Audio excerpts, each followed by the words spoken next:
Sample lang tong bahay na to. Paano nga pakinabangan yan? Oh, siguro nung araw, ano yan, mataas yan. Pero ngayon, yung kalsada o halos pumantay na sa bubong. Lubog na siya, mga idol. Lumubog na talaga siya. So, ang solusyon niya, gigibain na talaga yung bahay na yan. So, marami dito yan pala, mga idol. Hindi lang yan nag-iisa, marami dito. So, kasi ang ano pala dito, tumataas yung tubig. Tumataas ang tubig dito. So, kailangan ka dito, bahay mo, tatlong palapag. Kasi tulad yan, no, bungalow lang yan. Siguro, nung araw, mataas yan. Dahil tumataas ang tubig, tumataas din yung kalsada hanggang sa lumubog na yung bahay. Ayan, no. Dito lang yan sa mga Bibi Pampanga, mga idol. Marami dito yan. Hindi lang yan nag-iisa. So yan, siguradong wala na nakatira dyan.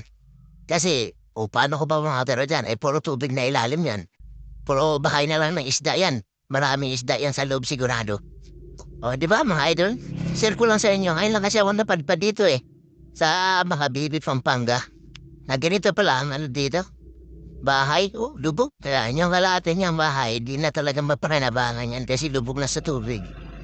Ayan alos karamihan dito, mga idol, yung bahay na bungalow, lumalubog na sa tubig. Ha? Ito mga idol halos bubong na lang makita, mga idol, ng bahay na yan. Paano matitirahan yan? Diba? Ayan, yung bubong. Tapos tubig na.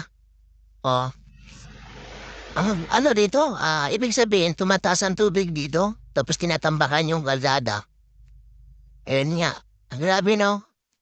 Nakatagal sila ng ganang sitwasyon. Meron pa dito ko nakita. Marami dito, mga idol. Ayan, ayan. Yes, yung bahay na yan. Kita mo yung bintana niya, mga idol? Kita mo yung bintana niya, ito yung bintana niya. Naabot na ng tubig yung bintana niya. Paano ba matirahan yan? Puro tubig daw. Di ba? May mga bahay dito sa kabila. Pero ito talaga, wala na, di ba? Kasi umabot na sa bintana. Normal na yan dyan, normal na yan. Itong bahay na to, mga idol, nakalubog na sa tubig. Pati yan, lubog na. Ayan yung bahay na yon, nasa gitna ng tubig. Tapos meron na naman doon, hindi na ginawa, hindi na tinawa, di ba? Ayun, wala na talaga, hindi mo na pakinabang. Ayan, mga idol, yung bahay, lubog na sa tubig, ganon dito sa mga bebe. Ganon pala dito, yung malubog ba?